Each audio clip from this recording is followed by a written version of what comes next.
রাষ্ট্র ও সমাজ রক্ষায় মহানবী সাল্লাল্লাহু আলাইহি ওয়াসাল্লাম এর বিশেষ পদক্ষেপ। ইসলামের ইতিহাসের গুরুত্বপূর্ণ একটি বছর মহানবী সাল্লাল্লাহু আলাইহি ওয়াসাল্লাম এর নবুয়তের ১৬তম বছর। এখানে নবুয়তের ১৬তম বছর বলতে তৃতীয় হিজরিকে বোঝানো হচ্ছে।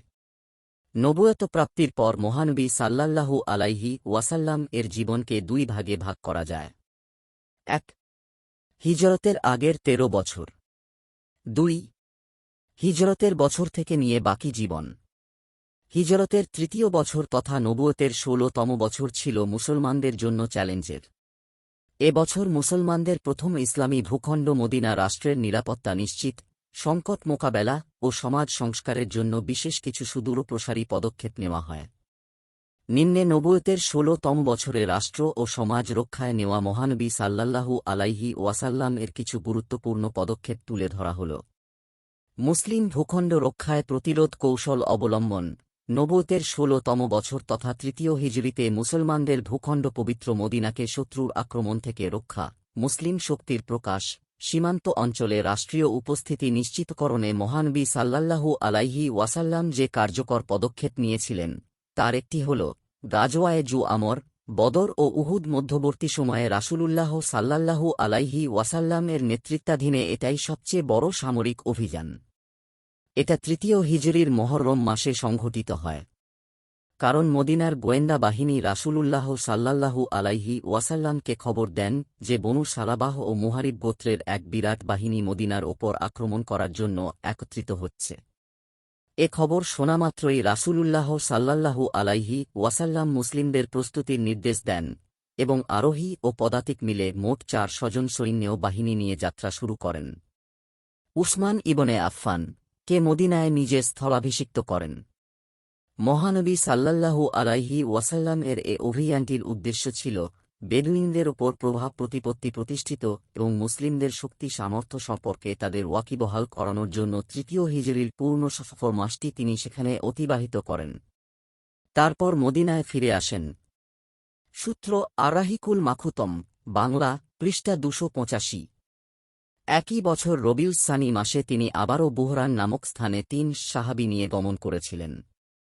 এটা হিজাজের মধ্যে ফুরোয়া সীমান্তে খনিজ সম্পদে সমৃদ্ধ একটি জায়গা। কথিত আছে, মদিনায় এ খবর পৌঁছে যে বনু সুলায়ম গোত্র মদিনা ও ওর আশপাশে আক্রমণ চালানোর জন্য খুব বড় রকমের সামরিক প্রস্তুতি গ্রহণ করছে। এটাও কথিত আছে যে রাসূলুল্লাহ সাল্লাল্লাহু আলাইহি ওয়াসাল্লাম কুরাইশদের কোনো এক যাত্রীদলের সন্ধানে বের হয়েছিলেন। ইবনে হিশাম ২-৫০-৫১ আর-রাহিকুল মাখুতম, বাংলা, পৃষ্ঠা ২৮৮। উভয় দিক বিবেচনায় বলা যায়, এটা ছিল মুসলমানদের সীমান্ত নিরাপত্তা নিশ্চিত ও কৌশলগত নজরদারির একটি অংশ। একটা রাষ্ট্রের নিরাপত্তা নিশ্চিতে যা অত্যন্ত গুরুত্বপূর্ণ বিষয়। এর কিছুদিন পর মহানবী সাল্লাল্লাহু আলাইহি ওয়াসাল্লাম বদরের পরাজিত শক্তি কুরাইশদের অর্থনৈতিকভাবে দুর্বল করতে আরেকটি অভিযান করান। সেখানে কুরাইশদের একটি বাণিজ্যিক কাফেলাকে অবরোধ করা হয়। এতে মুসলমানরা কুরাইশদের অর্থনৈতিক ভিত্তিতে আঘাত হানে।